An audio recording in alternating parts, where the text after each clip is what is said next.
저 말인가요? 내 이름은 종타쿠 오덕이죠. 오늘은 인기 애니메이션 귀멸의 칼날에서 나오는 악역 중에 독자들을 가장 열받게 만들었던 혈귀를 뽑아보는 시간을 갖겠습니다. 이 영상에는 원작의 스포일러와 개인적인 견해가 있으니 그 점 유의하시길 바랍니다. 그럼 시작해볼까요? 이 작품의 세계관은 굉장히 암울하고 남의 불행을 자신의 행복처럼 느끼는 것만 같은 작가로 인해 독자들은 이 작품을 보면서 사랑에 빠짐과 동시에 엄청난 슬픔을 경험하죠. 왜냐하면 정말 매력적으로 캐릭터들을 만들어 놓고 가차없이 죽여버리는 전개를 가지고 있기 때문입니다. 그것도 엄청나게 강력하고 인기 많은 캐릭터라고 할지라도 말이죠. 에이, 설마 이 캐릭을 죽인다고? 말이 됨? 작가 미쳤음? 소리가 절로 나오는 전개는 이 작품에 빠지면 빠질수록 눈물 콧물도 쏙 빠지게 됩니다. 그런데 공교롭게도 우리에게 슬픔과 충격을 준 혈귀는 상연 상위권에 몰려있는데요. 오늘은 그걸 정리해보면서 어떤 혈귀가 가장 우리를 열받게 만들었는지 뽑아보겠습니다. 일단 무한열차편 시점까지는 독자의 가장 많은 분노를 선사했고 귀멸의 칼날이 주는 충격요법의 첫바다라고 볼 수 있는 아카자부터 살펴보겠습니다. 귀멸의 칼날에서 가장 멋지고 빗줄라고 불리우며 많은 사람들에게 감동과 전율을 느끼게 해준 캐릭터 랭고쿠 쿄조로를 죽인 혈귀가 바로 상현삼 아카자죠. 아니 왜 초반부터 갑툭튀해가지고 우리의 최애캐를 뺏어가냐고. 무한열차편을 본 많은 사람들에게 분노를 사게 만들었습니다. 그리고 이것뿐만 아니라 점점 전개가 흘러가면서 반전 발현, 내비치는 세계, 혁도 같은 각성 버프들이 나오는데 특히 반전 발현을 한 쿄주로를 아카자 때문에 볼 수 없었기에 잊을만 하면 욕을 먹었던 아카자였습니다. 쿄주로의 비주얼에 반전 발현까지 한다면 솔직히 진짜 얼마나 초특급 간지 캐릭이 되었겠어요. 얼굴에 화염 문양과도 같은 반점이 생기고 그로 인해 엄청난 힘으로 연옥을 쓰면 그 간지만큼은 세계관 끝판왕 요리이치와도 충분히 견줄 수 있을 것 같은데요. 그러한 즐거움과 뽕맛을 뺏어간 아카자를 끝까지 용서하지 못한 사람들이 많지만 사실 뒤에 나올 캐릭터들에 비하면 아카자는 양반 수준이었습니다. 최종 국면 때 아카자의 슬픈 과거가 나오며 알고 보니 찐으로 불쌍한 녀석이었고 감히 우리의 빗줄을 죽인 혈귀의 과거를 보고 눈물 한 바가지를 뽑아낼 거라곤 생각도 못했습니다. 신파의 약한 편인 종타쿠라 빗줄을 죽인 건 용서할 순 없지만 이 아카자라는 캐릭터 알고 보니 매력 개쩐 녀석이었구나. 오늘부터 너의 팬이다. 이렇게 되어버렸죠. 아카자는 원래 상현 2의 혈귀였지만 도우마에게 상현 2 자리를 뺏기는데도 불구하고 인간들을 최소한으로 먹고 여자는 아예 잡아먹지 않았던 이유, 그리고 그토록 강해지려고 했던 이유와 약한 인간을 싫어하는 이유가 나와 고개를 끄덕이게 만들어버렸습니다. 그래서 밉지만 멋있다는 것을 인정할 수밖에 없는 그런 캐릭터라고 생각을 합니다. 그 다음은 상현 1 코쿠시보입니다. 사실 간지하면 코쿠시보죠. 무잔보다 더 강렬한 포스로 차라리 네가 보스라 하지 그랬니 싶을 만큼 그의 카리스마에 반한 독자들도 굉장히 많이 있었는데요.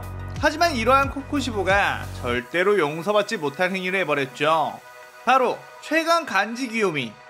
여자 캐릭터 중에는 네즈코가 있다면 남자 캐릭터 중에 우리 무이치로가 있죠.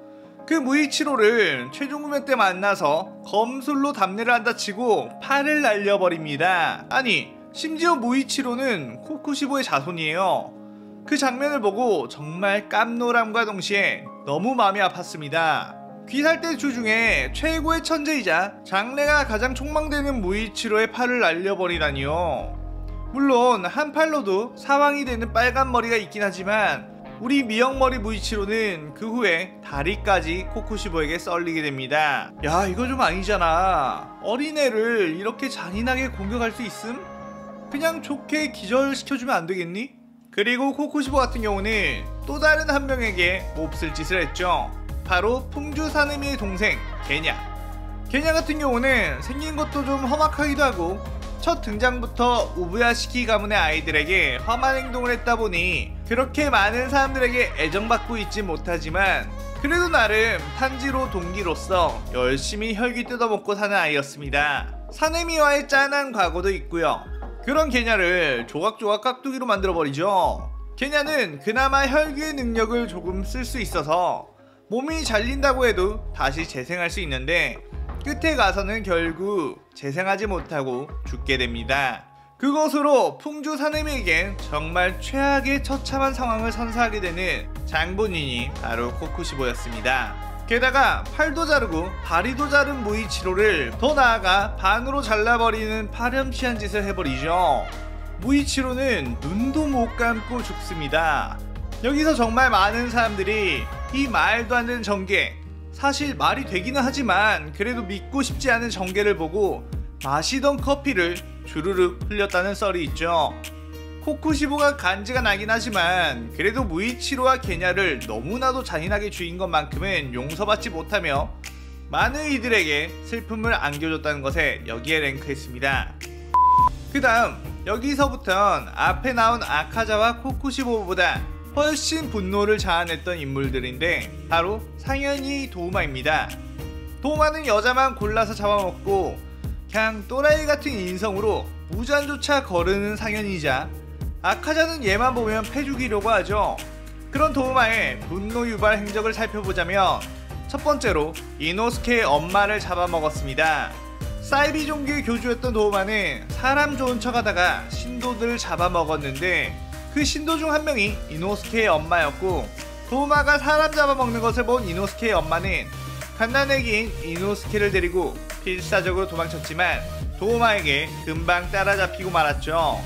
그때 이노스케의 엄마는 이노스케를 살리고 도우마에게 잡아먹혔습니다. 이노스케는 그 후로 산속의 동물들에게 키워지며 자신이 엄마에게 사랑받은 줄도 모르고 컸죠. 그리고 사실상 귀멸의 칼날 최고의 미녀 캐릭터인 카나에, 시노부의 언니인 카나에를 죽인 인물이 또 도우마입니다. 카나에의 아름다운 전투씬을 보지 못하게 만들고 사네미와 카나에 러브라인을 망쳐버렸으며 그로 인해 시노부가 엄청난 심적 고통에 빠져 살게 만들었죠. 또한 그때 시노부의 츠구코들 역시 도우마에게 살해당했다는 것으로 추측해 볼 수 있죠. 그렇기에 충주 시노부의 평생의 원수이자 엄청난 고통으로 죽이고 싶은 상대인데 악마 같은 악어 작가의 자비 없는 전개는 도우마가 나의 사랑 너의 사랑 시노부를 죽여버린 절대로 용서하지 못할 행동을 하게 만들어버렸죠. 심지어 그냥 죽인 것도 아니고 머리카락 한 올도 남기지 않고 다 먹어치워버립니다. 그 충격은 정말 이루 말할 수가 없었죠. 아니 어떤 만화에서 비중 엄청 높고 인기 엄청 많은 여자 캐릭을 시체도 찾을 수 없게 먹어버립니까? 보통 죽을 때 유언도 좀 하면서 여운을 남기잖아요. 그것조차 못하게 하다니. 도우마의 이 충격적인 먹방은 도우마가 어떤 슬픈 과거가 있다고 해도 용납할 수 없는 정도였는데 도우마는 납득할 만한 과거가 있는 것도 아니고 그냥 본투비 쓰레기였죠. 사실 개인적인 분노 순위는 도우마가 단연 1위일 만큼 열이 40도까지 오르게 했습니다. 그래도 시노부로 인해 통쾌하게 죽어서 망정이지 열받은 상태로 오랜 시간을 끌었으면 저도 반전 발현을 할 뻔했죠.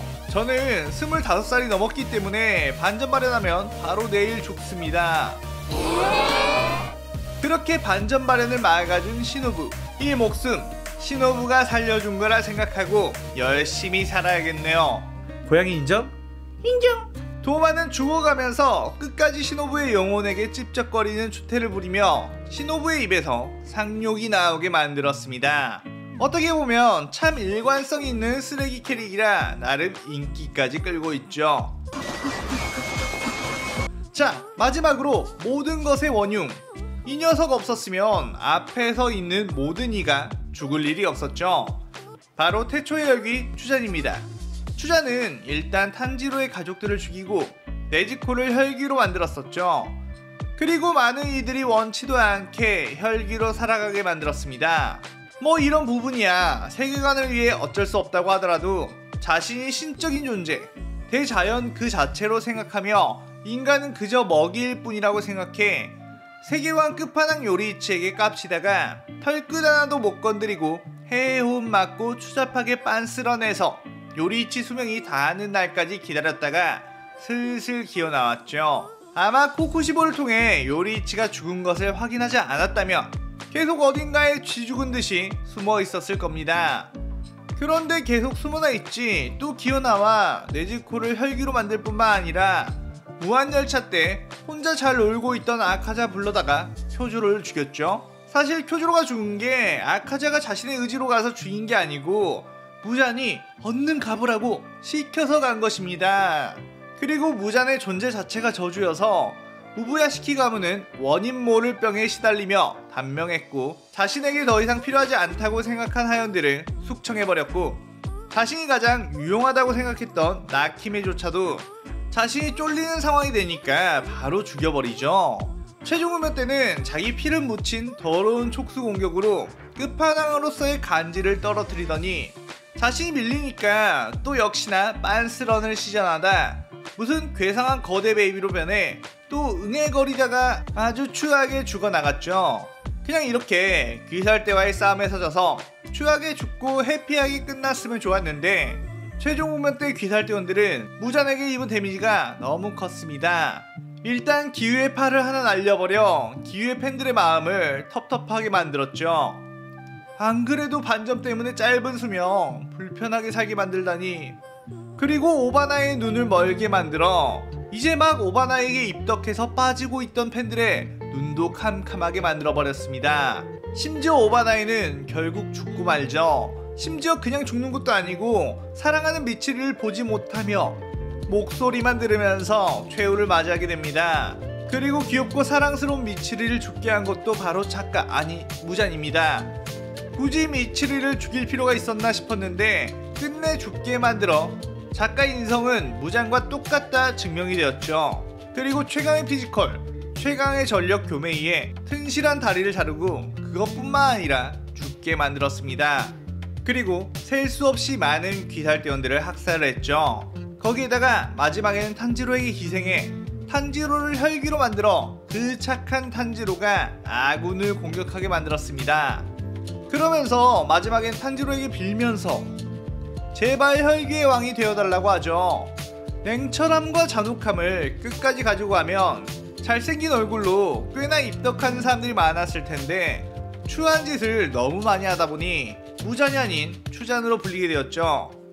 자, 정리를 해보자면 랭고쿠 쿄조로를 죽인 아카자, 무이치로와 게냐를 죽인 코쿠시보, 이노스케 엄마와 카나에와 시노부를 죽인 도우마, 탄지로 가족과 우부야시키 당주와 타마요, 교메이, 미치리, 오바나이를 죽인 무잔.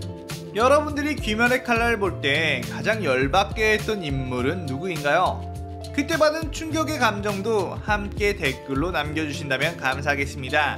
오늘의 오덕일기는 이것으로 마치겠습니다. 오늘 영상 재밌게 보셨다면 좋아요, 구독, 알림 설정 누르는 거 잊지 마시고요. 친구들에게도 은근슬쩍 소문내주신다면 참 감사하겠습니다. 그럼 오늘은 이만. 사요나라. 사요나라.